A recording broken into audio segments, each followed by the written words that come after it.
Yeah, I started the recording. Okay, so so yeah, any queries or any questions, students? Can you able to hear? Yes, sir. Hello, Yes, sir. respond one of you. Yeah, okay, good. Yeah, okay. So any questions related the contents whatever we have covered? Hmm. So are you reading the textbook? Hmm? Please do that. Hmm? Okay. So far we we discussed a broad introduction about this one related to architecture just by discussing about like the various aspects like different types of systems and all, and then how to evaluate the performance of a system. And then afterwards we discussed about instruction set architecture by focusing on the MIPS architecture. Mm. And then we discussed about the at a very broader level how the like the functional units like arithmetic units looks like, and how do you design the these arithmetic unit for performing the multiple operations.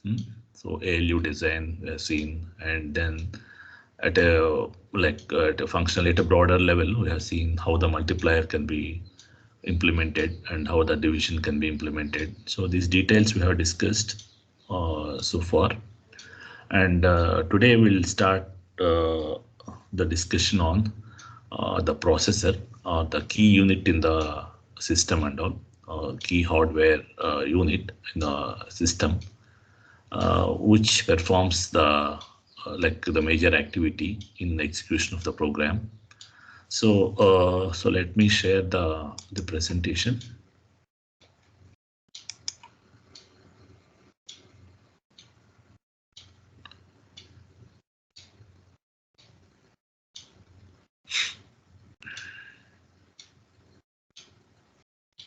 Yeah, right.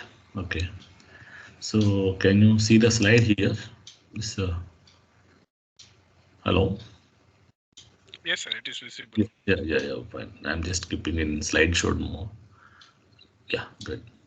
So here, so we'll discuss about the various details regarding the processor. I think it's slow. I think I'm not able to. Yeah, yeah. I think so. Can you see this one? The content now, introduction and Yes, sir. yeah, Now yeah, it's right. in introduction. Yeah, right, good.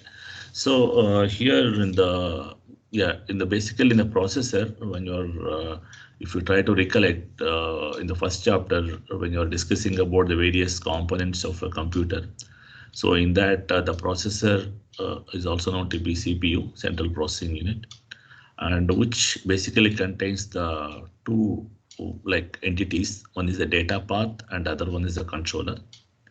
So the data path is nothing but the actual the components that involve performing the various activities for example, register file storing the contents in a processor, and you have a ALU arithmetic and logic unit where to perform arithmetic and logical operations and all, and we have some other maybe simple components may be there to perform various things, and these are known to be data path.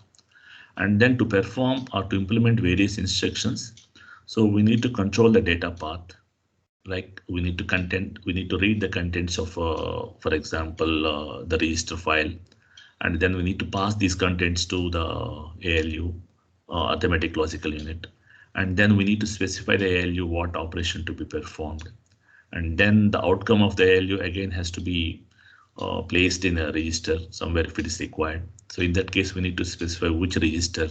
So to perform these things and all, we should have a controller, and the controller has to assert proper control signals to these data path components, so that these data path components will perform the action according to the signals provided by the controller.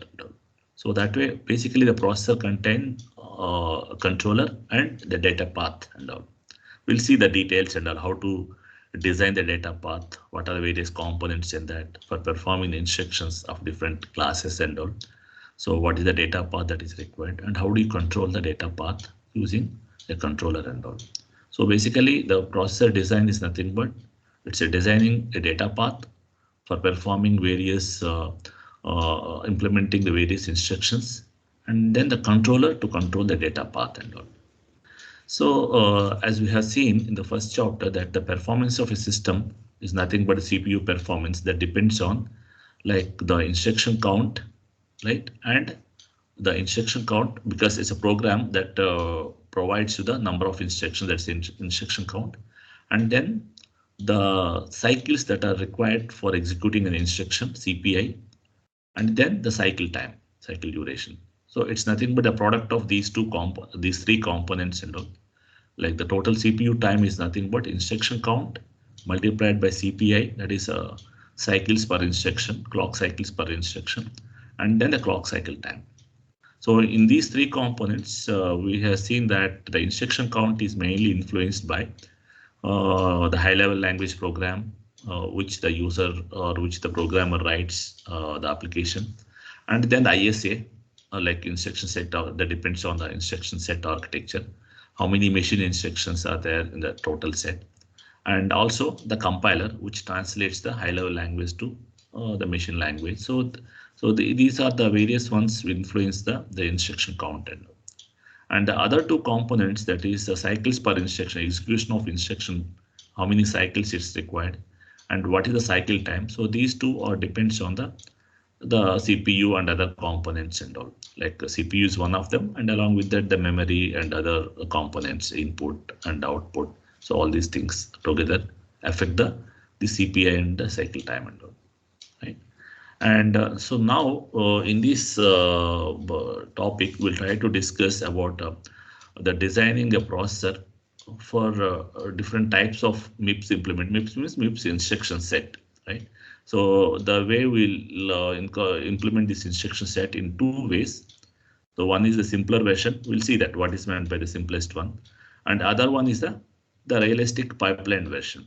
So here the simple version means the way the instructions will be executed will be one after another. That means we'll input the first instruction, and after complete execution of the first instruction, then the second instruction will be fed or will be given to the CPU, and second instruction will be completed. Then after that, the third will be given.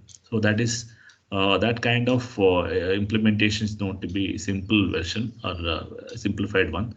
That means the instructions will not be there, will not be overlapped during the execution and all. The other one is that the realistic pipeline version, where here the CPU will execute the multiple instructions, but the CPU will perform the instructions at different stages. Like first it may fetch the instruction by reading from the memory and all. Then afterwards it may decode. Then the register contents will be read out. Then the ALU will be operated. So likewise, there are various data path components that are involved in the execution of instruction at a different stages and all. So one can able to exploit these stages effectively, so that you can able to execute the multiple instructions where each instruction will be placed in the different stages without overlapping, so that the multiple instructions can run parallelly, even with a single processor also. That's not to be a pipeline version. We'll see that how do we design the processor in case of the pipeline version, or like when you execute the instructions in the pipeline fashion. So how the data path will be designed, how the data path used to be, and how the controller will be in that case. So that way, basically, the implementation of MIPS instructions will be carried out or will be done in these two broader ways. One is the simplest approach, where the execution of instruction by instruction without overlapping, and the second one is the pipeline version. And then for designing these the processor for either of these implementations and all. So we don't implement all the instructions and all. We'll try to implement some basic instructions which are very frequently occurs, which spans over across all the three types of classes, like memory reference instructions, which caters the immediate format, and arithmetic logical instructions, which caters the R type format, and the control statement like the jump instruction, other things which try to cater the like the branching instructions and all, branching format or the jump format and all, or unconditional jump format. So that way we'll try to design the data path and controller for these limited instructions, and then afterwards later on if you want to extend this the processor design for the entire instruction set is nothing but it's incremental, because these are the all these instructions, these are about 8 or 9 instructions that spans over all the three formats like R-type format, then the immediate format, and then the jump format also. So once if you design the processor which can takes care of these like limited instructions, and the same design with a slight incremental modifications, you can design the processor that can execute all the instructions of a instruction given the instruction set architecture. So we'll see that, and here, so as you know that in general for execution of instruction, these are the various operations that need to be performed irrespective of there is not that depends upon the type of instruction that is going to be executed and all.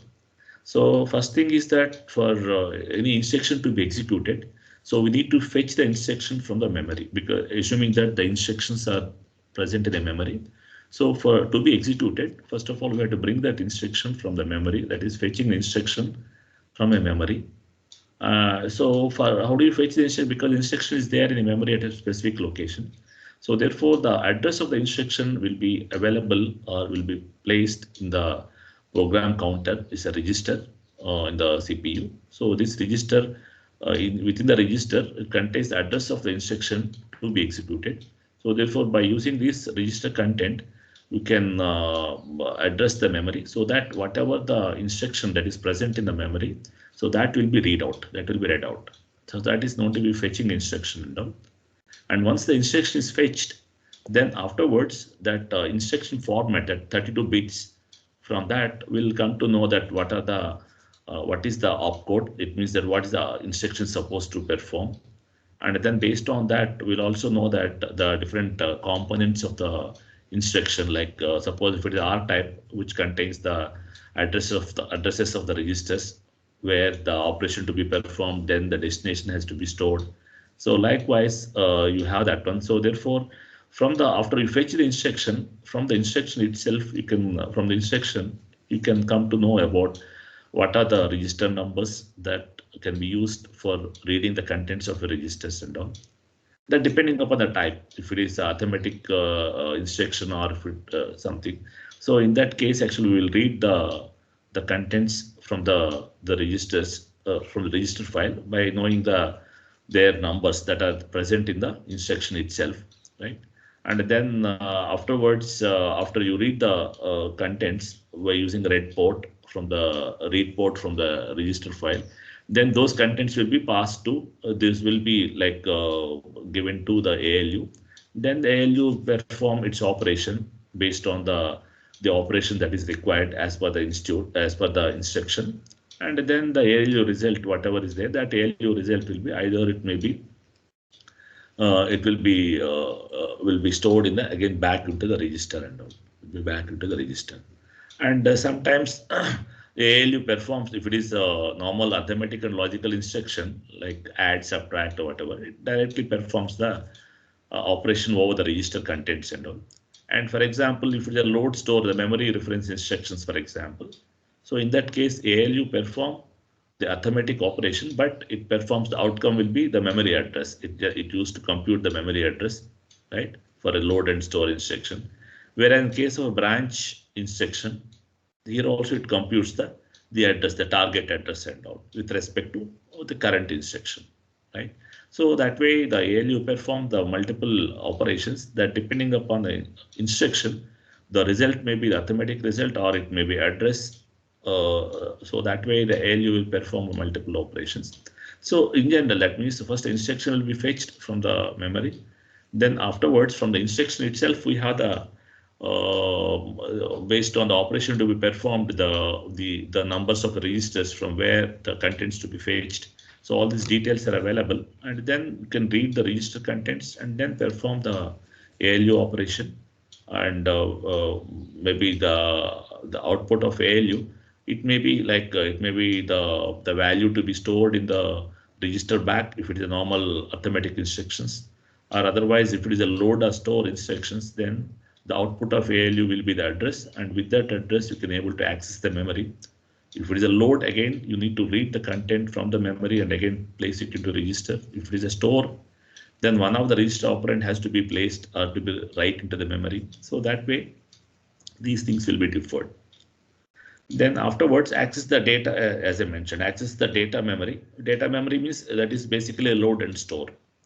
We'll see that actually here I just mentioned there are two types of memory, instruction memory and data memory, but in general it will be only single memory. But just here for time being, we'll assuming that all the instructions of a program and the data, so the instructions are present in a memory, a storage unit known to be instruction memory, just instructions, and whereas the data part that is available that need to be used in the part of a program, so that may be in the another storage known to be data memory and all.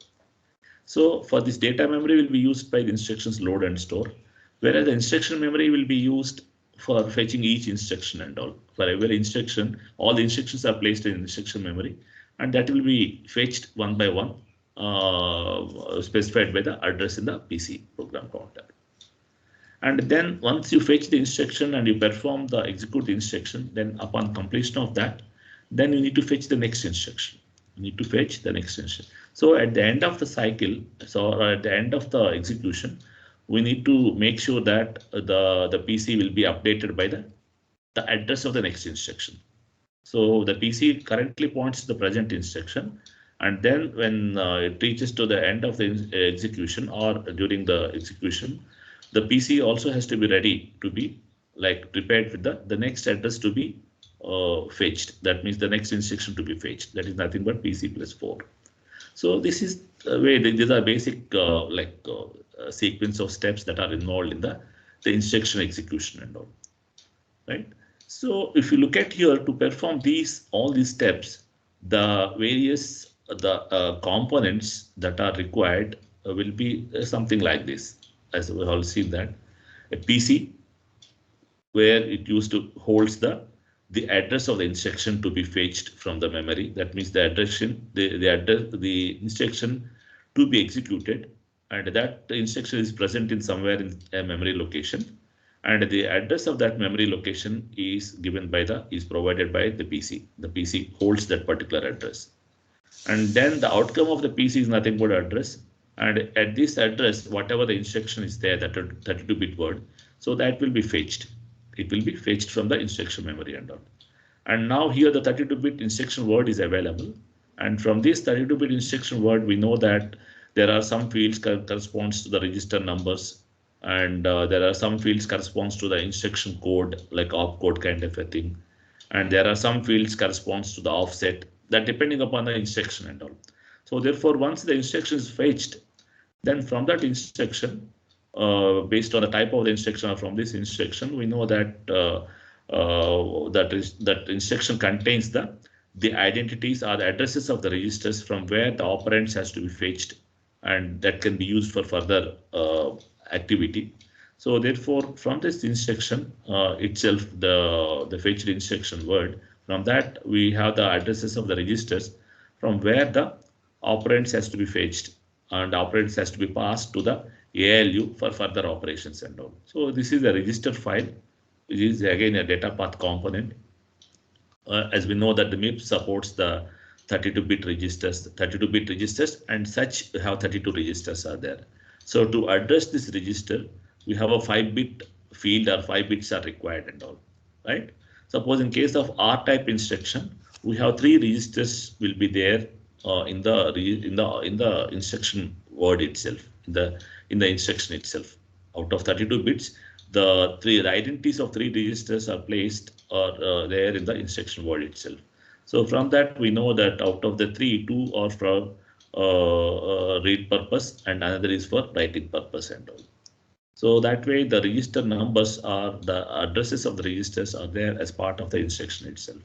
And with that, by using this address, the corresponding register contents will be read from the associated read ports, the read port, right? And then the other register which is used based on the address of that register, the content will be placed in that register using appropriate signals. And we'll see that how it. So basically here I just want to mention that for performing for execution of instruction, we need these are the basic components that are required: register file, instruction memory, and then the ALU, right? ALU is to perform the operation, like whether it may be arithmetic operation or a logical operation, or it may be for address computation in case of load, store, and all. So that way ALU will be there, right? And then in case of load and store instructions, where the data will be accessed, either data will be read from the memory or data will be write into the memory and all, load and store. So that way we have a data memory is required and all.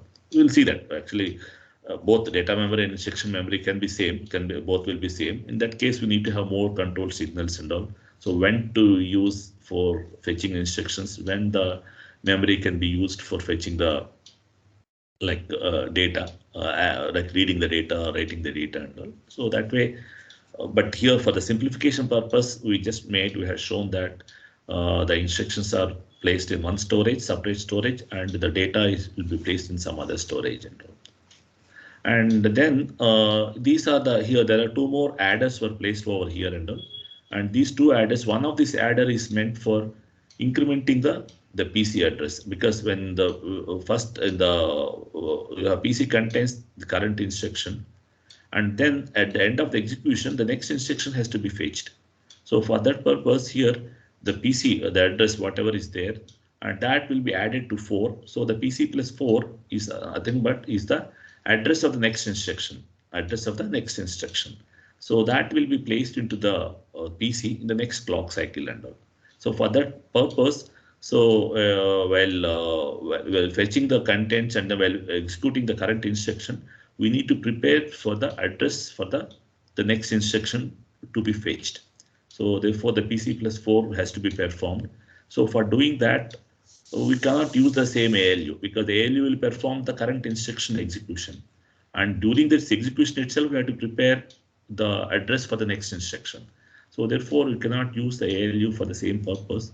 So therefore, here we use a separate adder, and this adder circuitry will be simply performs additionally. It need not perform any other operations like other logical and other things. Just simple adder will be used, where its purpose will be just adding the present contents of PC with 4, so that the next address the following address will be ready.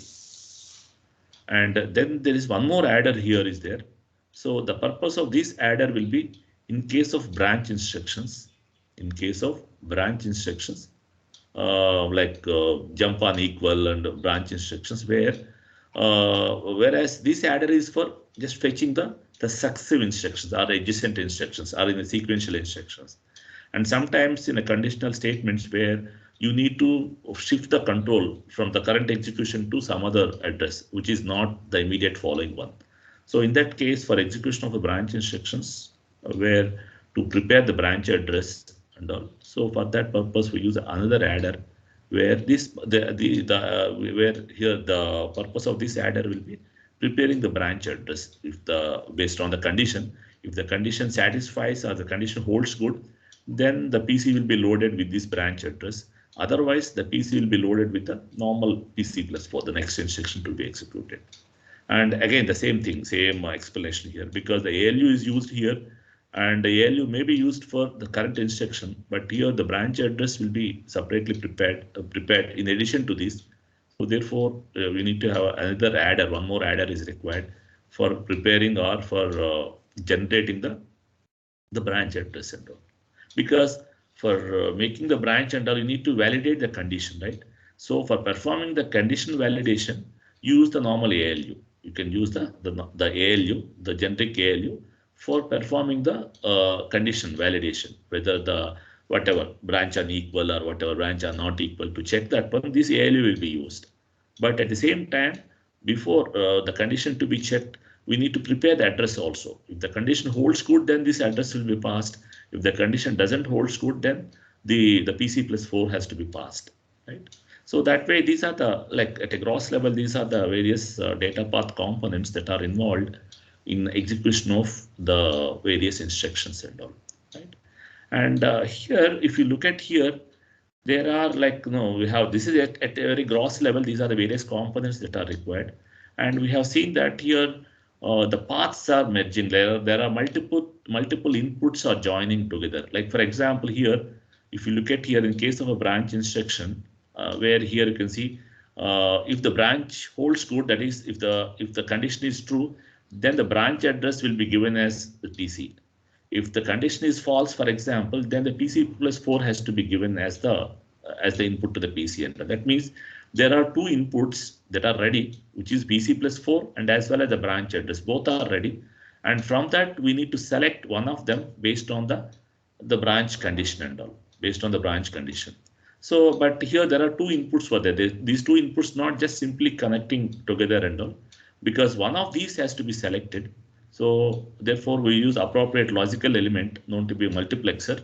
We'll see that. So by keeping a multiplexer, we can able to resolve these two inputs. Out of these two inputs, only one has to be fed, one has to be given as input to the PC and all. The same way, the other cases also, like you can see that, for example, here we have ALU.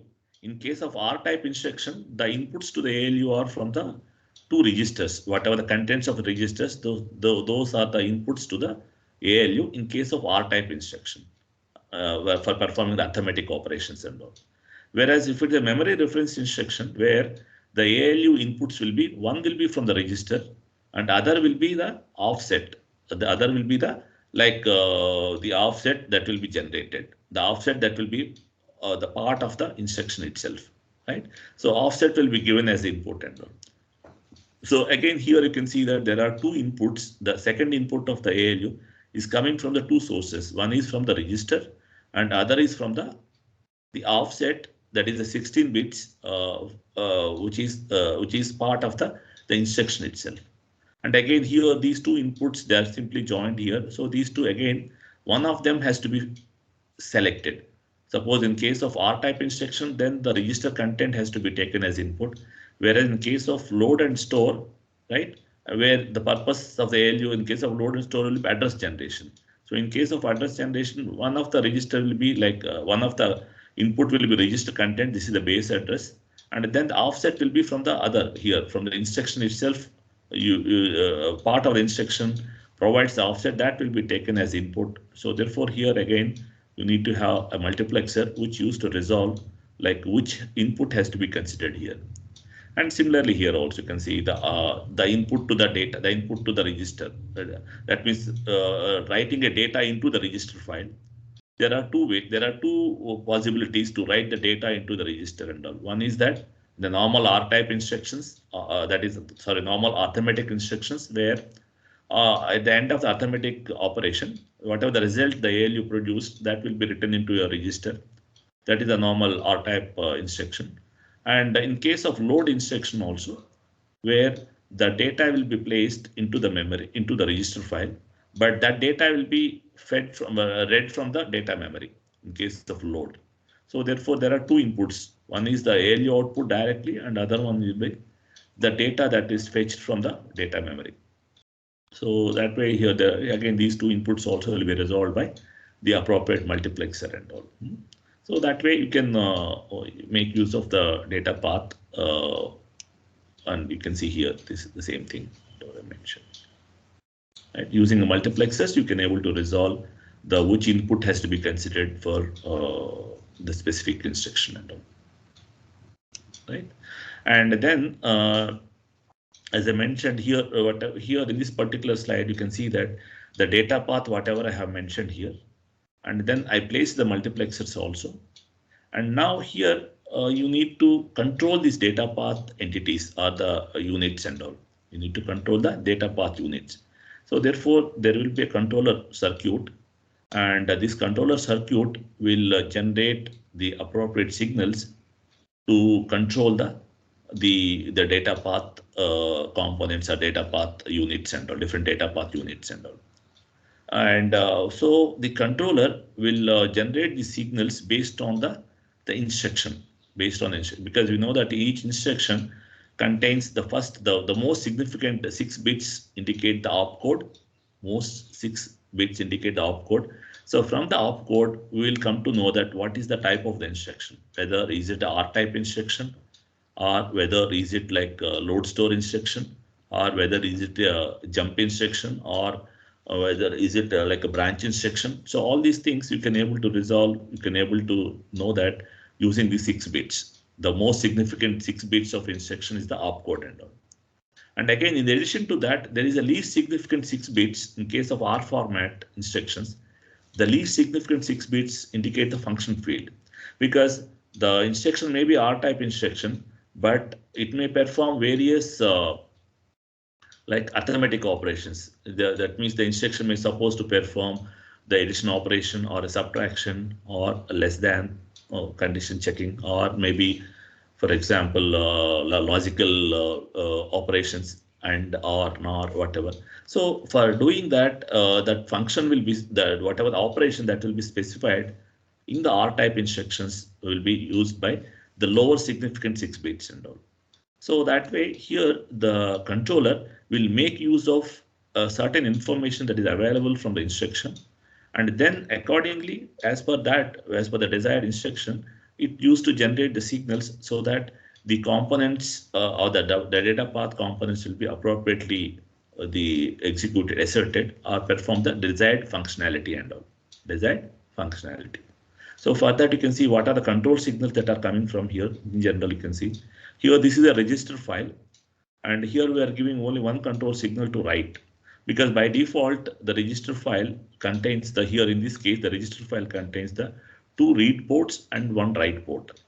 And here for reading this one, because by default the register file, by giving the addresses from the instruction, so the contents of these the register files are available at the read ports and all, available at the read ports. So for that there is no specific control is required. You can, but means based on the register addresses, the contents are available at the read ports directly. But when you want to write into the register, at that time you need to provide a control signal. You need to make sure that you need to assert the signal, so that only when this write signal is high or write signal is set, at that time only you can able to write something into the register and all. And again, where to write and all that will be indicated by here again the register address provided by the instruction itself, the instruction itself. So therefore, this register file have only one control signal will be given, because by default the contents of registers specified by addresses and all, they will be read by the read port. And while writing, you will ensure that only while writing the data into the registers, at that time this control signal will be used, or the signal will be generated by controller that will set the register file to write into the specific register provided by the address and all. So that way the register write will be there. And again, these multiplexers, as I mentioned, there are 3 multiplexers over here. For each multiplexer, the corresponding signal will be given, because here one of these 2 will be selected. That depending upon which one has to be selected, that depends upon the type of instruction, whether it is the load store instruction, or whether is it the R type instruction or arithmetic instruction. Based on that, so one of these 2 inputs will be selected and all. So likewise here also, this particular multiplexer, this will be used to control the writing the data. Which of these outputs, 2 inputs, has to be selected for writing into the register file and all. So that will be again controlled by which one, whether it's R type or whether it's a load instruction and all. And here also, like here, this multiplexer will allow the one of these 2 signals, either PC+4, that is for next instruction, or the jump instruction or the branch instruction. That depends upon the condition. After we verify the condition, whether the, like in case of branch unequal, So you have the two inputs from the registers, and these two will be checked by using subtraction operation. Then afterwards, zero output. If it is set, then it selects the like this address and all. Otherwise, it just select the PC plus 4. So that way here, these are the set of control lines that will be provided by the controller. And for this, what is the input? The controller will decide these control outputs that depends on the opcode and the functional bits, something like that. So based on that, it decides which signal to be high, which signal to be low, and accordingly, the corresponding device will be operated. Likewise, for example, here the data memory. Here, in case of data memory, here the two things are happening. One thing is that reading from a data, reading from a memory, and then writing into the memory and all. So therefore, the corresponding signals were here. And similarly, ALU, it performs multiple operations and all, right? It performs in case of arithmetic and logical operations. And not only that, it also performs the address calculations also for other instructions also. So therefore, for controlling, for guiding the ALU and all, we have a set of control signals. So with that, the ALU will be guided. ALU will be properly controlled, whether to perform add operation or whether to perform OR, and so on. So that way, these are the set of control lines that are appropriately used. Anyway, this is just a gross perspective. We'll go into the details. This is just try to introducing that actually what is meant by processor design and also what are the data path, what is the controller, and how they can be designed. So this is just a very broader perspective. We'll go into the details now, one after another, by just by taking the by considering the instructions one after another and all. So for that, what are the data paths that are required? We'll visit one after another. Then afterwards, how to integrate these different data path elements for execution of a particular set of instructions. Then for them, what is the control signals that are required? How do you derive that one? What is the circuitry that was there in the controller? So all these things we'll discuss the one after another. Yeah. So here I'm just skipping the details of the basic logical elements. It means that here the details of that. So like how the registers will be, how to operate that, the multiplexers, and all these things. And also these are the very basics of logic design, which you already come across. So with that assumption, so I'm not covering those aspects and all. So those who are weak or those who are unable to follow that, so please go through that particular part. So I'm skipping that because otherwise, because those are the very fundamentals, like what is mux, what is multiplexer, and how it will operate, how to design that. Likewise, the ALU, all these things we have discussed in the register file. So in that, there are some of them are the sequential circuits, some of them are the combination circuits, and all. What is the difference between them? So all these things, and also please go through that if you are not familiar. And or even if you're familiar also, just refresh once. Okay, so the next one is the how to build a data path, right? So for building a data path, as we have known that, as we already mentioned, the data path is nothing but the basic the hardware components which performs various functionalities. So here you can see that in case of CPU, the various data path elements are like, for example, registers and ALU and multiplexers, then the memories, whatever instruction and data memory. So all these things, all these various components can be viewed as a data path components and all. And depending upon instruction execution, we will use the multiple data path components. We may use the registers, ALU, and likewise the multiplexers. Some of these things may be properly asserted so that the specific instruction will be executed and all. And here we build the MIPS data path, like as I already mentioned that. Suppose we know that, for example, in case of MIPS instruction architecture, assume that it contains 100 instructions. So how do you design a processor? How do you design a data path for implementing all these 100 instructions and all? So for that, what we are doing is that we do this design, we'll perform this design incrementally. So it means that first we'll start with some basic instructions, as I mentioned, as 9 or 10 instructions, some of them from the arithmetic and logical family. It's the R-type format, and some of them are the memory reference, which comes under the immediate format.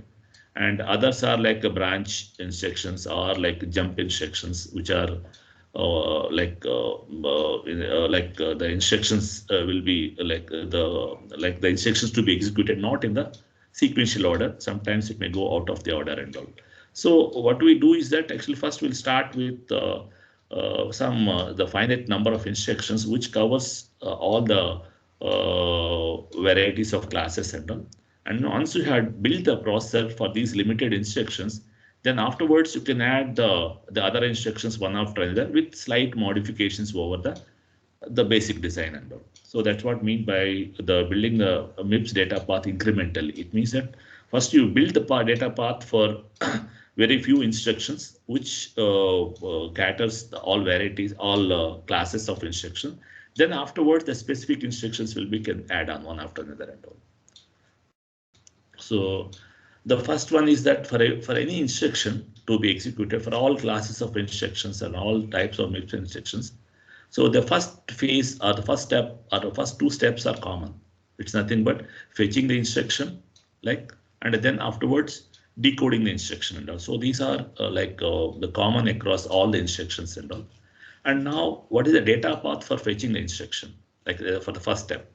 So for fetching the instruction, what we need, we need the address of that particular instruction that is available in the PC register. So therefore, this is this PC element or this particular register is required. And then the instructions are available in the instruction memory. So therefore, this instruction memory is required, because to fetch the instruction from the memory, the PC provides the address, and at the specific address, whatever the memory, whatever the word, instruction word is there, that will be fetched, right? And then, as I mentioned, that in the process of implementing this execution of this present instruction, we also need to prepare for the next instruction. We also need to make the preparation for the next instruction to be fetched, because the next instruction will be depends on, it may be the next the following instruction, that is the PC plus 4, or most of the times it may be that the PC plus 4, and sometimes depending on the nature of the present instruction, like a branch instruction or whatever. Suppose if this instruction is validating a condition, and based on that the next instruction to be fetched may be different from the PC plus 4, different from the next instruction. So anyway, the most of the times we'll prepare for the next instruction, because the instructions will be executed in sequence. So therefore, while fetching the instruction itself, along with that itself, you need to prepare for the next instruction to be fetched. That is, the PC plus 4 has to be make it ready and all. So for that, actually here, along with the fetching the current instruction, we also make use of the address of the PC for generating PC plus 4. So this PC plus 4 will be generated, and it is make it available at the input of the PC and all. And it will be right into this PC in the next clock cycle. Because otherwise, if you push it directly, then what happens immediately, the next instruction also fetches. And here that leads to the errors and all, ambiguous, like which instruction to be executed. So therefore, you will prepare for the address of the next instruction, but that is available here. And in the next clock cycle, the PC will be asserted this particular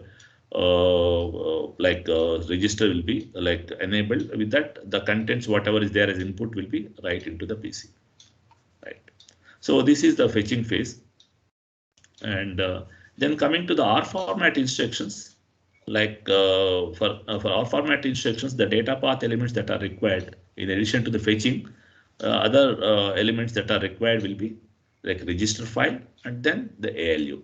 R format instructions are basically, they are like this one, which contains the 3 registers, and with that actually the arithmetic operations can be performed on the 2 register operands, and then the output of the result will be again fed back to the register and all. Right. So for that, the register file is required, and then the ALU is required. And again, the register file, you know that as I mentioned, there are 3 register operands over here. Each register operand will be specified by the 5 bits. They are part of the instruction itself, right? And here these are the 2 read registers and all. And from these 2 read registers, whatever the address they are provided, so with that, the contents of these 2 read registers will be read from these read ports, and they are available, make it available for the ALU, right? And then the ALU will perform the operation that depending upon the control, that depending upon the instruction supposed to be whatever it is, and based on instruction will perform the ALU will perform the desired operation, and the result will be ready.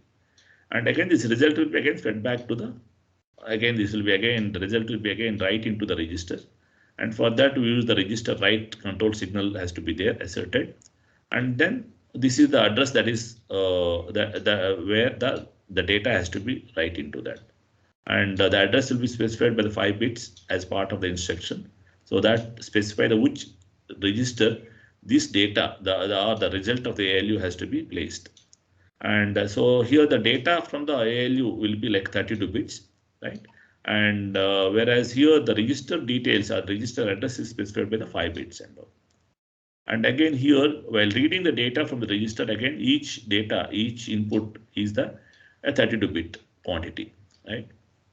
So these are the data path elements that are required for performing the addition operation. Addition, and the same thing for other arithmetic instructions also.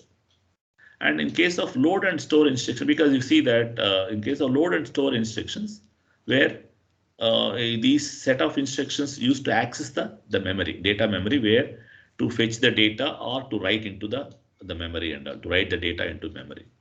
And for that, again, we use the data memory. And not only that, actually here just we are showing here what are the additional elements that are required for load and store instructions in addition to the previous ones. Because here you can say this is the R format instruction, it requires register file ALU.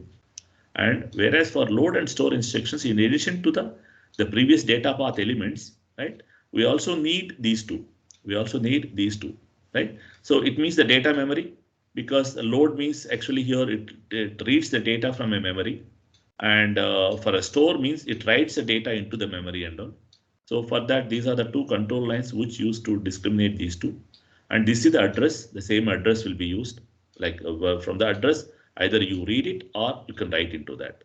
So that way, this is the data memory component that is required to read the data or to write the data into the memory. And then, and here in case of load and store instructions, the ALU used for preparing the address, used to generate the memory address. So for that, we know that the address for calculating the address in this ALU, the one of the inputs is generated, one of the inputs is taken from the register. The second input is not from the register. The second input is taken from the instruction itself, So that is offset. So that offset will be like the offset is 16 bits, right? Because it's the immediate format. So in that the least significant 16 bits offers the offset and all. So, but the ALU contains requires the two 32-bit entities. So anyway, one 32-bit is available from the register, other is also 32-bit. But here the offset provides only 16 bits and all. So therefore, to generate a 32-bit for performing the ALU operation, we extend the sign bit. So it means that because the offset is a signed offset, it may be positive or negative. So therefore, whatever the sign bit is there, that sign bit has to be replicated in the remaining 16 bits in the most significant side. So that way you can able to generate a 32-bit value, 32-bit quantity for generating the address and all. And here generating here sign extension is simpler, like in a hardware implementation. What you need to do is that actually whatever the last bit is there, whatever the 16th bit is there, the 16th bit has to be replicated in the remaining lines, remaining 32 bits and all. Remaining 16 bits. So it's a simple circuitry to perform this one for sign extension and all. So these are the additional elements that are required for the load and store instructions and all, right? Then in case of branch instruction, you know that in case of branch instruction, we know that we'll do here the multiple operations are required in case of branch instruction. So one thing is that already for any instruction, when it's execution, the PC+4 is computed, it is ready. And in case of branch instruction, along with the PC+4, here the new address is also calculated, anticipating that the branch may occur or branch may not occur. So therefore, anyway, the address has to be prepared. So therefore, the new branch address is also has to be prepared, right? For that, one more adder is required. And the address to be feeded into the PC that depends upon the condition. And again, the condition will be checked by the ALU and all. And how it checks, it just perform the subtraction. Based on that, it comes to know that whether the output is 0 or not. So based on that, the ALU will indicate that whether the condition is satisfied or not, whether the condition is satisfied or not, right? And so that way, the like in case of branch instruction, it makes use of the ALU and one more adder, two adders actually, like. And then here, in case of branch instruction, uh, yeah, you can see here, yeah, this is the like the various components that are required for branch instruction, right? Here, the registers, right? In case of branch and equal, for example, the registers will provide you the two register operands, and where the ALU will check for condition whether the contents are same or not. And then in the same at the same time, it also requires the branch address also has to be prepared. So for that branch address here, whatever the 16 bits that is provided by the instruction in case of branch instruction, right? In these 16 bits, because here to perform the address calculation, the 16 bits means it has to, we need a 32-bit operand, right? So therefore, the 16 bits are converted to 32 bits using a normal sign extension, what we have already discussed. Then, and after that, here we perform the shift left 2. It means that actually here we are assuming that the addresses that is provided by the offset is a world level address and all, because you see that the branching will be performed here, will be like the branching will be done at the instruction, because the control has to be transferred, like instead of next instruction it has to be transferred to some other instruction, right? And therefore here, and also like to increase the displacement purpose, actually we assume that, and the offset whatever is provided is the world level address and all. So therefore, to generate the world level address to the actual address, that is a byte level address, we it's nothing but a multiplication of 4 has to be done here, and the multiplication of 4 can be carried out using shifting left. Whatever the contents are there, if you shift the contents towards left two positions, it automatically it is nothing but multiplication by 4. So that way here you can see that while performing a branch address calculation, it is just similar to the way we perform the address calculation in case of store and load. The difference is that one thing is that one of the argument is coming from the PC plus 4, because the branch will be related to the current instruction, the address of the current instruction, So therefore, already the PC plus 4 is available, and then it will be the whatever the offset that we are providing, the word offset we are providing, that will be with respect to the PC plus 4. So PC plus 4 and this offset will be added here and all. So that way the new branch target address is ready here. And that depends upon whether to take this or like PC plus 4, whatever. That depends upon the outcome of the ALU, the outcome of this one, the condition, right? And so this is the components that are required for branch instruction. Okay, anyway, we will see that. Now we have seen that various data path elements for various categories of various classes of instruction.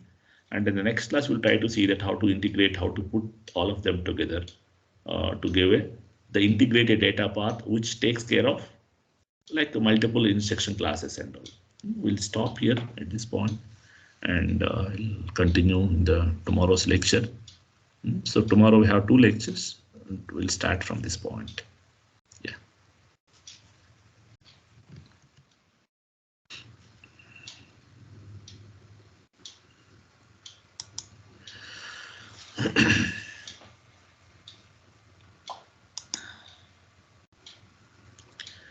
Okay, so let me stop the recording. So